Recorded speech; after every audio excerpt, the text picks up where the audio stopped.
Let's face it, we've all been there. Staring at a textbook for hours, feeling like the information is just not sinking in, or studying for very long hours but still not able to get good grades. I know it's frustrating, but the thing is, it's not your intelligence that's the problem.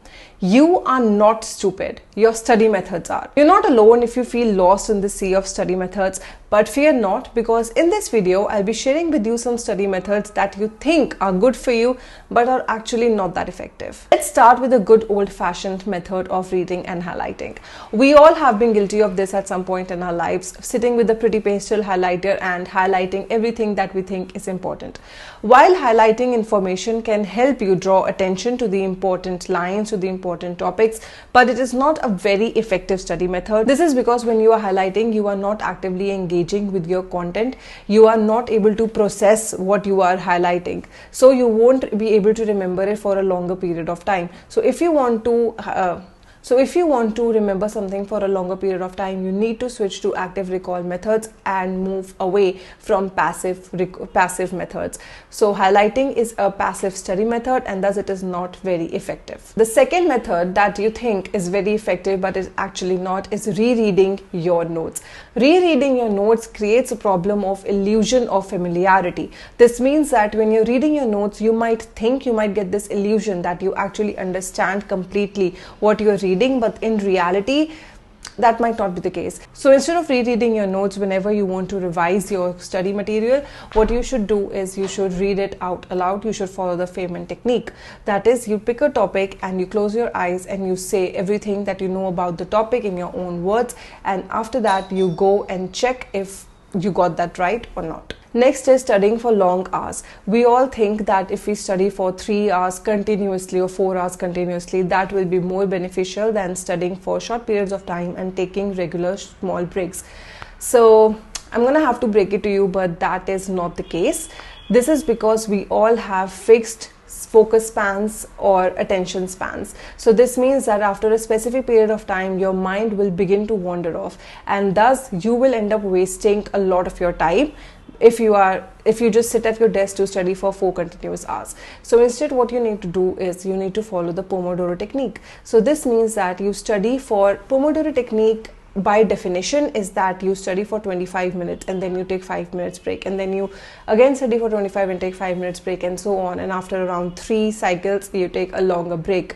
So this is what the actual definition of Pomodoro technique is. But what I like to do is I like to study according to my focus span. So my focus span is 40 minutes. So I will study or work for 40 minutes straight, and then I will take a 10 or 15 minutes break. So usually I take a 10-minute break after my 40-minute study session.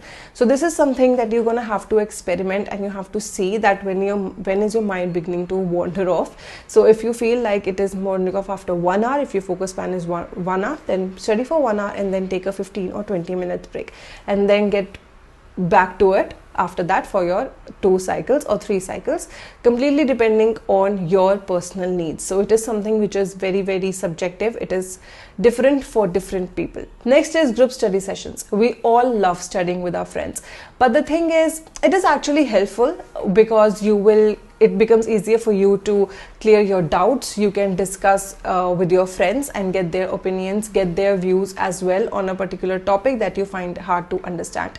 But it can also lead to a lot of time waste if your friends are not as committed to your subjects or to your goals, to your exam as you are, and thus you might end up wandering off on different topics, discussing different things. So it is very important for you to choose the people that you want to study with wisely, because it needs to be like-minded people if you want to do a group study session. So if it's not for you, there's nothing wrong with that. Group study session is not for me as well. I mean, when I was in college then, right now I love doing group study sessions. So it is again very different for different people. If you feel like group study session, you end up wasting a lot of time when you're doing a group study session. So just don't do that. Follow your solo studying. Don't be afraid to say no to your plans of group study session. I feel like I've said that 1,000 times already. So moving on. So lastly, we have watching videos. We all love watching videos. There's nothing wrong with watching videos, but solely sticking to that is not going to help you. You cannot go to your exam just by watching a set of videos, because you need to practice, you need to follow active recall. So when you are watching videos, you are just continuously feeding information to your brain. You're not testing yourself, your brain, if you have actually understood the concept or not. So when you watch a video or when you take down some notes, what again you have to do is read out aloud whatever you learned. Just close your eyes and say whatever you learned to test yourself if you have actually understood it or not. Watching videos, this is especially is not a very good study method for all those programmers out there, because most programmers do is they just watch videos and then they think that they will be able to build projects.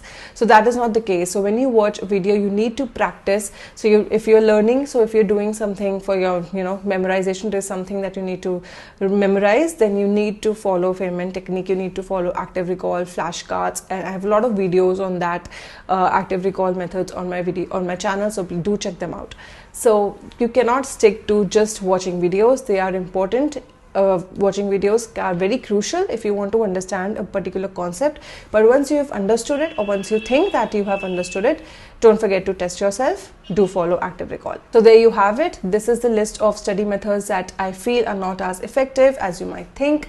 And so if you are just sticking to these study methods, maybe it's time to switch them and turn to active recall strategies. So that's all for this video. Hopefully I'll see you in my next one. Bye.